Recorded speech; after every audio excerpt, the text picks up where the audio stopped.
Uber Eats versus DoorDash versus Skip the Dishes. Which food delivery app is best?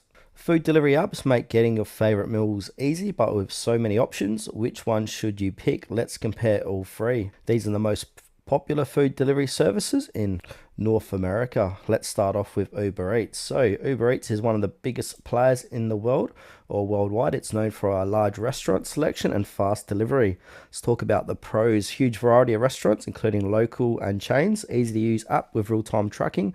Often offers promotions and discounts available in many cities worldwide. Now, there are some drawbacks. Delivery fees can be high during busy times. Service fees add up, increasing the final price.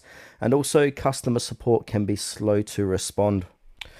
DoorDash is a very popular in the US and Canada, known for good coverage and Dash Pass subscription for free delivery.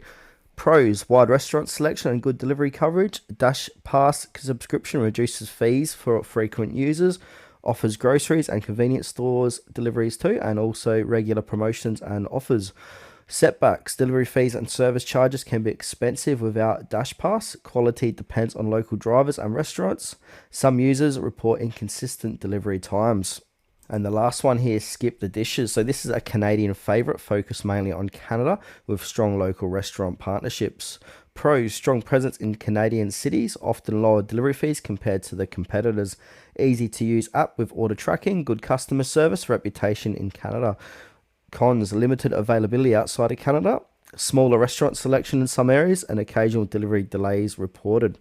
So go ahead and choose Uber Eats if you want the largest restaurant variety and live in a big city with good coverage, or choose DoorDash if you're a frequent user who can benefit from the Dash Pass subscription and want options beyond just restaurants, or choose Skip the Dishes if you live in Canada and want a locally focused app with lower fees.